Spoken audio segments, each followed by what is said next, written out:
Thanks for coming back, first of all. This is episode 5. Cinco, pięć in Polish. Zonk in French. I tried to swim, but I sonk. Don't even clap for that joke. Anyway, super excited for this week's episode, like I am for every week's episode. Specifically this week, I'm super excited because those of you who have listened to the welcome episode, or I think I mentioned it in the first episode, but we have 2 lovely co-producers on Phenomena, including myself as 3. So we have, of course, the lovely Ruben Hano, and then we also have Jodel, our second amazing co-producer. They started off optimizing the channel. So, doing all the metadata fun stuff, and overall just like applying their amazing YouTube channel optimization magic. But then I was like, Jodel, do you want to write a script? And he was like, fine. So yay, we peer pressured Jodel into being a script writer. Just kidding. They wanted to do it on their own free will, I swear. But I'm super excited for this week's episode because it's Jodel's big debut as a writer. And then as mentioned, of course, Ruben is the head script writer, script editor, head of scripts.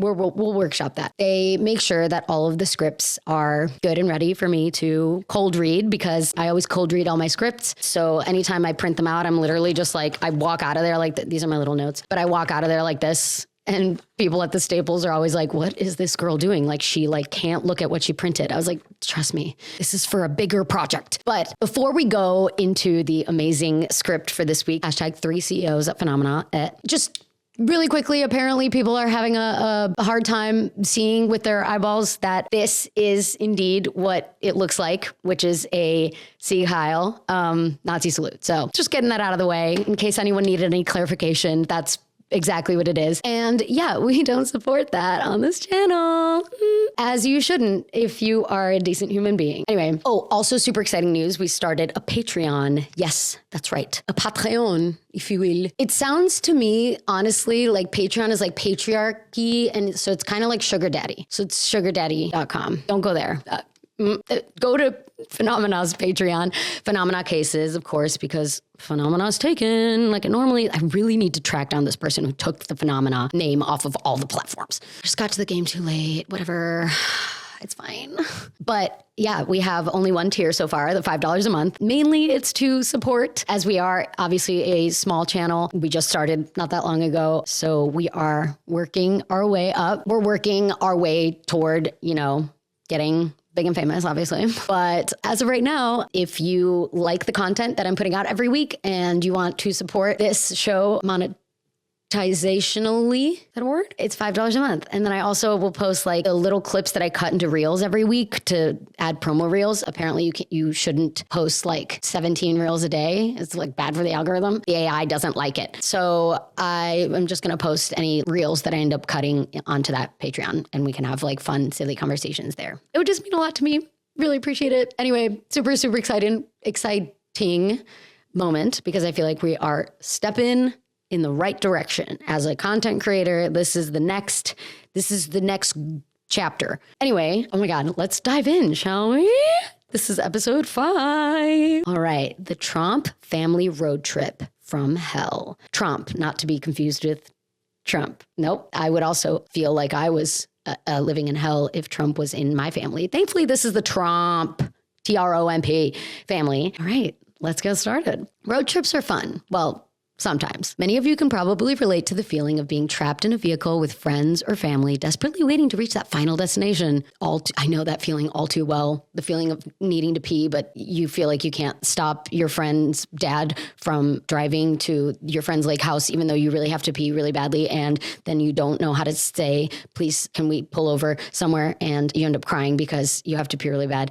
And then your friend makes fun of you and starts sloshing water everywhere. And it makes you feel like you need to pee even more. So then you cry even louder. And then this is not a personal experience. It's fine. Are we there yet? Are we there yet? Are we there yet? In this episode, we'll explore how the Tromp family's road trip was like that, but way weirder. It is a phenomenon. Families are supposed to stick together, but what happens when unknown forces cause paranoia that drives you 1,000 miles from home? Okay, I can't read 1,000 miles without thinking of that song. How long would you stick it out? I don't know. Road trips are already like an acquired taste, I feel like, so I don't know if I could test my patience like that. Anyway, let's get into the lore. Our story begins down under. Oh, it's Australia. I didn't even know that. Australia. In the not too distant past of 2016 on a farm in the outskirts of Melbourne, Australia. Exciting. The Tromps were an ordinary family of 5. Mark, 51, his wife, Jacoba, 53, and their 3 children, Raina, 29, Mitchell, 25, and Ella, 22, with a thriving red currant farm. Ooh, red currant farm, which is a relative of gooseberry. Thank you, Janelle. I did not know if that was a agricultural term or the food, but gooseberry. Oh, I have a good friend whose name is Jagoda, and in Polish that means gooseberry. Fun fact, her name is Gooseberry. Correct. With a thriving red currant farm and a family-owned business. Normal, right? Until August 20th, police arrived on the farm to find a curious scene. The Tromp family wasn't home, but the house was unlocked and their passports, cell phones, and credit cards were all left behind, along with piles of business and financial documents. See, ooh, I'm excited for this one because honestly, these are the type of phenomena cases that creep me out the most is when like it's very evident that the people did not pack to go anywhere really, or like it just looks like someone just picked up and left. The scene wasn't disturbed like someone had tried robbing them. No, it was all neat and orderly, almost like they'd vanished without a trace. Mark, Jacoba, Raina, Mitchell, and Ella were all gone, along with 1 station wagon, but their other cars were left behind with keys still in the ignitions. Why would you do what? That's just like asking for your cars to be stolen. Hello?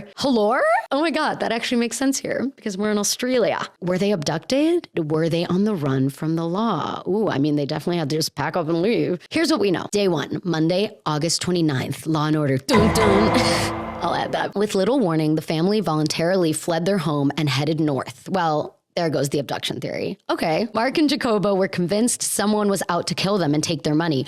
Ooh, folie à deux or shared psychosis?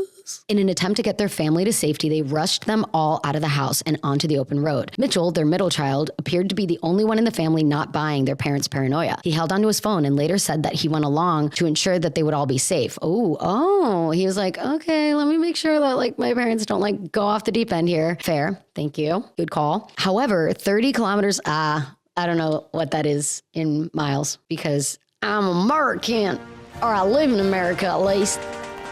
Eagle. However, 30 kilometers into the trip, his parents found out about the phone and made him throw it out the car window. Oh no, convinced it was being used to track them. This is the rabbit hole I always mention at the end of my episodes. Don't go down it. You can explore it. Just don't go all the way down and then be convinced that your family is being tracked because like, how important was this family? Did he work for the government? Did they work for the government at all? Like, or were they just paranoid? Because red flags already. Also, I'd be pissed if my parents were like, throw that phone out the car window. I'd be like, are you going to buy me a new one? And also like, how long until you buy me a new one? Until you like snap out of this? Like what? They drove 800 kilometers, about 500 miles. Thank you, Joe Dahl. See, y'all are incredible scriptwriters. Honestly, I could never do what you do. About 500 miles that first day and night, reaching Bathurst in New South Wales, just south of Sydney. Oh, I didn't know Wales were that close to Australia. Day 2, Tuesday, August 30th. Dun, dun. At 7 a.m., Mitchell in the middle. Oh, Malcolm in the middle.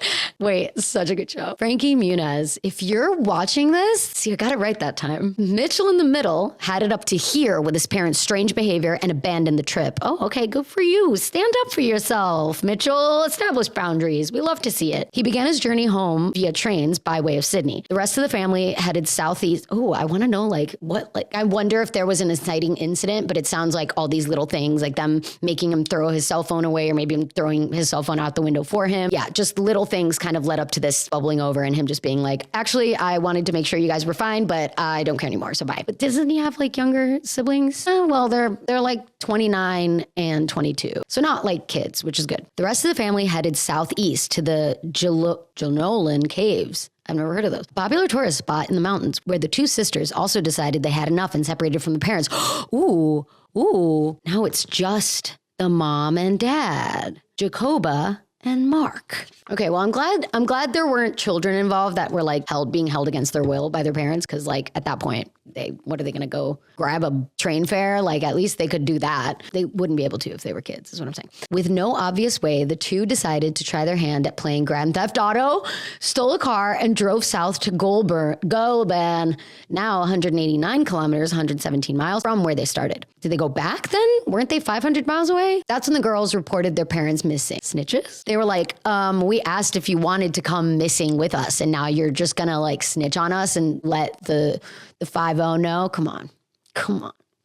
Anyway, the girls then surprisingly decided to split up. We don't know why. With Ella heading home, saying she wanted to feed her horses. We love a horse girl. Ooh, okay, a dedicated horse girl. She was like, oh, I love picturing this. She's like, this has been fun. I'm going to go back to hanging out with the horses who don't do crazy shit like this. They're just majestic creatures. And that's all I need. She got home later that night and was the first Tromp to make it back. Meanwhile, bad gal, Rihanna. Oh, is that how you say it? Is it Rihanna?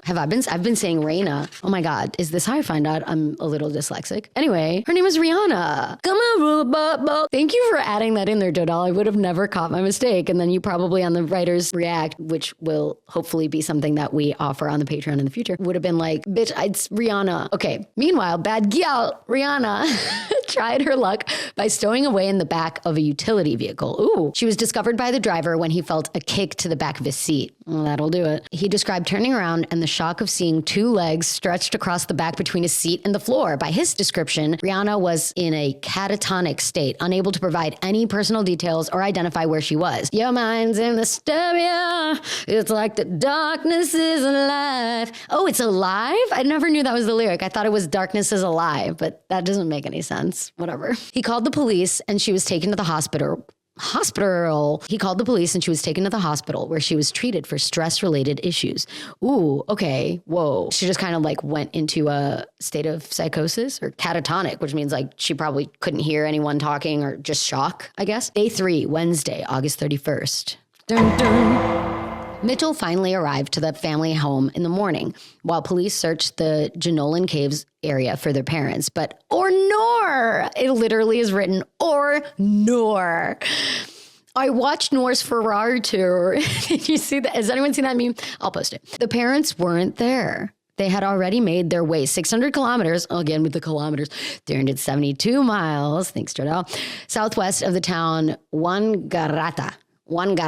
How would you say that? Wangaratta. From there, Jacoba traveled north alone. Oh my God, another split. Another 350 kilometers, 217 miles to the town of Yas. Y-A-S-S. Yas. I want to move there via public transportation. Okay, see, even Jacoba knows that you could just take public transit. You don't have to sneak in the back of someone's vehicle. Mark stayed in Wangaratta, where that night a young couple reported an incident where they were dangerously tailgated by a man in a silver station wagon. Mark, come on. Keep it together, Mark. Oh my God, is it Mark S. from Severance? Mark! When they pulled over, they said the driver got out of the station wagon and ran towards them before stopping in the middle of the road. Apparently, the man just stared at them and then walked into the nearby park. Police also began investigating a number of break-ins in the town, including at a motel, though it's unclear if these were related. Ooh, no, he just wanted to go out and become a criminal? What? Day 4, Thursday, September 1st. Dun, dun. To help with the search, Mitchell appeared on the news with police asking anyone for information on his parents' whereabouts. That's so interesting and weird. Like he probably got on the news and was like, hey everyone, I went on a road trip with my parents and then they threw my phone out the car. So I said, off with you. I don't want to be here anymore. So he left and then now they're missing. And my 2 sisters came back, but they haven't, and the police can't find them. He described his father as not in a good state of mind and noted he could not provide a clear explanation for his parents' paranoia. Just stated how shocking their extreme behavior had been and their genuine fear for their lives, which prompted them to flee. Ooh, oh God, I don't know how I'd feel about. Obviously, it's your parents. And honestly, I feel like this is what a lot of normal people are feeling with their like alt-right Republican relatives and especially like parents. Like it's got to be scary to watch people kind of lose their minds and try to justify something crazy, right? So I feel for him and the kids because obviously they like tried to help. But I mean, the parents are parents, they're adults. So it's like, it sucks because you want to get the information out there that they're missing, but the police or the people might very well just say like they're full adults, they're full consenting adults, they're allowed to go missing if they want. That afternoon, Jacoba was admitted to a Yassified hospital. Ooh, in Yas still? After a passerby spotted her wandering the town in an agitated state where her mental health was assessed as not of a good standard. Police Sergeant Mark Knight went so far as to call the case the most bizarre he'd ever come across in 3 decades of policing.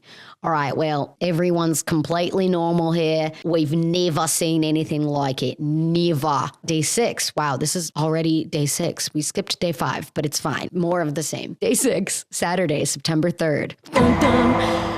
Mark Tromp was picked up by police that evening after being spotted running along a street on the outskirts of Wangaratta. They released him to the care of his police officer brother, flipping off photographers on the scene as he was driven away. Ooh, okay, Mark. Well, you did just commit a couple crimes, so you don't really get to just flick people off, Mark. Come on, Mac. Ooh, we have a map on this page. Exciting. In a statement the following week, he expressed his regret over the ordeal with no elaboration on what caused his distress and gave an apology, simply saying, without reservation, I apologize for the hurt and concern caused by these events. Okay, all right, I guess. The Tromp's family journey. Ooh, this is like all over the place. Look at that. Look at that nice little map.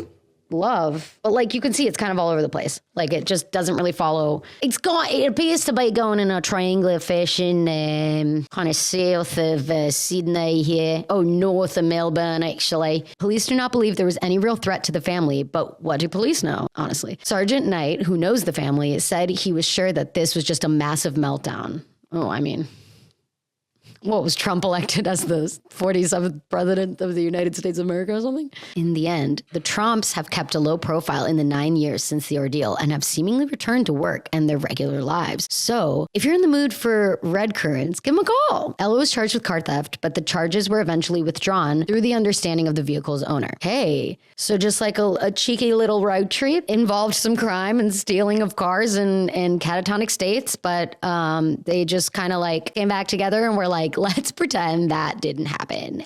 Still weird though. Like what caused this? What happened? All right, so let's get into the theories. Quite the ride. But even though the family eventually made it home, there were still unanswered questions about what actually drove this family to such distances. Because they did drive distances. As has been the case a few times on this podcast, a popular theory was drugs or psychosis caused by chemicals used in their red currant farm. Ooh, yeah. As seen in the Dancing Plague, how they thought it was bergamot. Yeah, drugs can make people do some crazy stuff, like dancing until they die. Shout out to Frau, which apparently someone told me Frau just means woman. So it's just like unnamed, like Jane Doe. So fun. Anyone could be Frau. But you know what? We're all a little bit of Frau, right? And now I know it takes place in France, so I know that it is pronounced Frau. However, the police ruled this out, claiming there was no evidence of drug taking without further comment. Okay, they were just like, quit it. No one taking drugs, all right? That's enough of that. Is it really likely that only some of the family would be affected by a work chemical to this extent? Oh, right. If they all like still lived on that farm, wouldn't they all, to a certain extent, have the same psychosis episode as caused by the chemical? If there were substances involved, would half the family really not have noticed if it led to such extreme behaviors? Yeah, right. I mean, you don't usually just like take DMT off the rip, you know? There's some middle steps between that and full-blown psychosis, usually. Alternatively, some believe they were on the run from debt collectors. This too was ruled out by police, with the sergeant claiming they had no debts. Wow, must be nice. When did this take place again? Oh, and it's in Australia. All right. Yeah. They were probably better off, it sounds like. Don't they have pensions? Wow. Pensions. Can you imagine, fellow Americans? My heart goes out to you. Stop. It's not funny.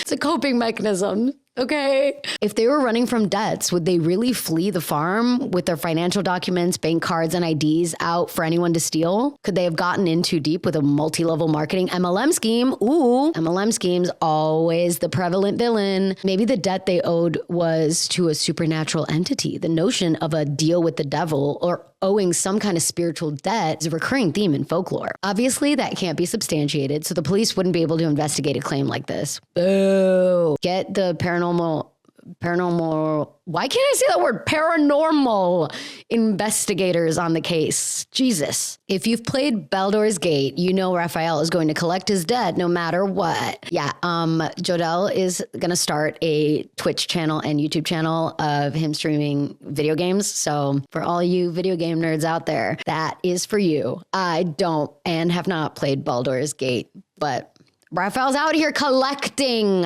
work. The police also stated they did not belong to any religious groups, ruling out potential influence from secret cult. But again, they can't rule out what they can't explain. Yeah, because honestly, cults and religious groups do be making people do some wily shit. Good to explore that avenue at least. Did they not belong to any religious groups or just no extreme religious groups? I don't know. Despite the police's official stance on the matter, some speculate that the family was under the influence of a malevolent spirit. Of course, were they religious? Or supernatural force that caused their collective paranoia and erratic behavior. See, like, are they saying the whole family was under this just because the kids like went along? Like, that's so annoying because the kids probably literally just went to make sure that their parents were okay, it sounds like. And now they're just being bundled into this, like, the Tromp family lost their minds. And it's like, This theory often ties into the idea that they could have been cursed or targeted by an otherworldly entity, leading them to flee their home without a clear reason. Ooh, yeah, I mean, maybe Mark and Jacoba were just up late playing with the Ouija board the night before and they saw some spooky stuff and then they were like, let's get out of the house. We need to run. Did anyone else, this is so bad probably, but did anyone else used to make Ouija boards out of like a piece of paper and like, cause you like write the whole alphabet and then all the numbers and then yes, no. And then you take like a CD sleeve, not the sleeve, the plastic part, the like clear plastic part, you just like cut it out into like a square and then use that as the, like we did homemade Ouija boards all the time. Oh man, that was fun. Fun girl sleepover stuff. Am I right? Fun girly sleepover stuff. I was a witch before I knew I was a witch. Though the last three theories were shot down by police, there's also always the possibility that the police themselves conspired to cover up the truth. Ooh, because then the police like knew them, right? Was like a friend of the family. So maybe they were like, nothing to see here, actually. Nothing's wrong and everything's fine. We learned they had friends and family in high places within the force. Though the meltdown was public and messy, the cleanup and aftermath were neat and contained. Mitchell suggested it was a buildup of different normal everyday events, just pressure, and it slowly got worse as the days went by. Though he says he can't really explain what happened. I mean, I can see how he would come to that conclusion for sure. Similarly, our Pink Pony Club princess Ella admitted that state of mind wasn't in the right place, but could only call the whole thing bizarre. She kind of has her own actions to answer for, unless she's just like, hey, yeah, my parents are crazy, right? I'm not the story here. This has led to another supernatural theory that the family experienced a collective psychic event, such as a shared vision or premonition of impending doom. But again, this it kind of feels like that's bundling the whole family as having had the episode, but it sounds like, to me at least, the parents were the primary ones having the episode, right? This might explain why they all seem convinced they were in danger, even without evidence of a tangible threat. Did they all seem convinced they were in danger, or was it just the mom and dad? I don't know. Maybe the kids were convinced enough to get in the car to be like, all right, tell me more. And then the more they learned, the more they were like, oh, okay, mom and dad lost it. What's to say? When considering the route the family took, some paranormal enthusiasts suggest that the Tromp's route, oh God, every time I read Tromp, it's Tromp. Okay, it's Tromp. The Tromp's route may have coincided with ley lines, hypothetical alignments of powerful energy, and that exposure to these forces could have caused their bizarre behavior. Alternatively, they may have been affected by magnetic anomalies, disrupting their mental states. I feel like that's like what happens when we're like, Mercury had a Gatorade or whatever. Mercury's in the microwave. You know, the Mercury's in retrograde. That's what this theory feels like to me. It's very like, oh, I don't know. Maybe it's magnets I don't know. I mean, I've never freaked out about magnets, but that's just me. Although Sergeant Knight claimed they had no diagnosed mental health problems, it is undoubted that mental ill or health played a significant role in this whole ordeal. One of the most persistent theories to emerge was that the family was experiencing a rare psychological condition known as folie à deux, madness of two. That's what I said at the beginning. I am psychic. Folie à deux, that's also the name of one of the Fall Out Boy albums. I have disco tattooed on my arm because Panic at the Disco. Folie à deux, madness of two, where people in close-knit relationships experience a shared psychosis. Also a term I said, It was originally coined to describe a 19th century French couple who began exhibiting paranoid and delusional behavior. Ooh, I love this little history lesson. Thank you, Jodelle. While doctors were unable to tell which of them had become psychotic first, it was clear they'd fallen into a cycle of reinforcing each other's delusions. Riri seemed to also nod to this theory in a later interview where she said, "You do start thinking the same." Sorry, I forgot to the accent. You do start thinking the same. We have a few things and they do build up and you can get sick in some way. With no phones or ways to keep in touch with reality, wouldn't the echoes of their paranoia have stayed within the walls of that station wagon, growing louder and louder? Yeah, true. Oh, what if they each disposed of their phones and then it was just an echo chamber of them being like, yeah, we're definitely being followed. No, for sure. Like, do you hear that? Yeah, it's aliens. Or like whatever their delusion was and whatever it consisted of, that clearly led them to like do some crazy stuff and steal a car and whatnot, which is also kind of what I think with the Trump cult, that people definitely experience that. So, hey, there's something about the word Tromp or Trump that equals echo chamber. Anyway, that's some wild stuff.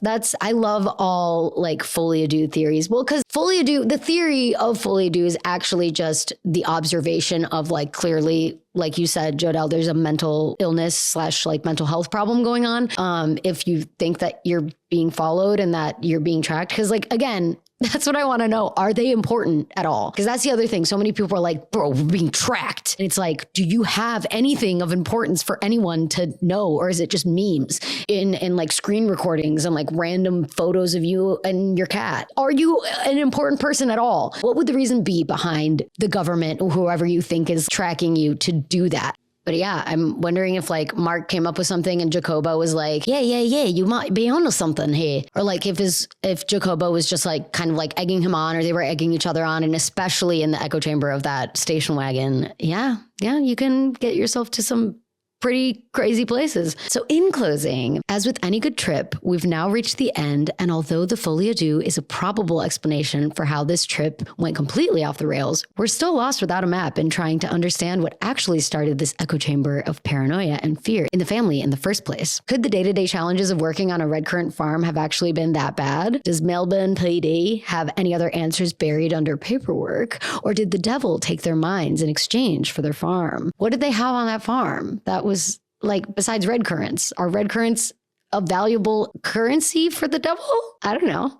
Maybe. The only thing clear to us is being stuck in a car with just family and no phone could drive anyone crazy. All right. So, Pokemon. What is our Pokepick for this week? Dang it, Jodelle. I wish you told me who you thought it should be. Now I have to think of all the Pokemon. Please hold. Okay, I'm going to go with Tandemaus because folie à deux, they're always together. They're always caught together. Tandemaus. Come on. It could not be more perfect. So that's my Pokepick. Let me know if you agree in the comments. Again, we have an email, phenomena.cases@gmail.com. Please feel free to write us a note. Let us know what you think. Let us know any topic suggestions. And also, between seasons, which each season is going to be 10 episodes, because we're not going to do a whole One Piece thing where one season is like 1,500 episodes. So we're gonna structure it so that it's 10 episodes a season. And in between, I'll still come out with like a mini-sode, and it's gonna be called Phenomena. Thank you, Ruben, for the name. So these Phenomena episodes are going to feature me talking about your stories of phenomena that you've experienced personally, whether it has to do with any of the phenomena that we've covered or your own personal phenomena. Please feel free to write in with your stories, because during those episodes, I would love to read some of your stories. I know I already have one from friend of the pod, Allison, about her experience of the Bermuda Triangle. So I'm super excited to read that one. And again, we we do have a Patreon now, a sugar daddy Patreon, Phenomena Cases. It's linked in the YouTube homepage. Mainly, it's just $5 a month right now. It's the first tier. It's mainly for love and support, which I appreciate so much. And also, I'll be posting some additional Reels content that I cut but never uploaded as a Reel. So I'd love to just like hear your thoughts and have a little and build a little community. And I'll probably make like a Discord from that or something. I don't know. Let me know what you think. And yeah, as we go on and continue to grow, we will add more tiers and more fun stuff on the Patreon. But for right now, if you love the content and you want to help support our small business, I guess, feel free to sign up on the Patreon. I'd love to have you. New episodes come out every Wednesday at 6 p.m. PST. Set a reminder, subscribe, like, comment, engage. Would love to hear from you. And remember, you can explore a rabbit hole without falling all the way down. That's right. Good job. You can explore the rabbit hole without falling all the way down. Thank you so much for joining. I appreciate you. I'll talk to you guys soon. Thank you. Bye.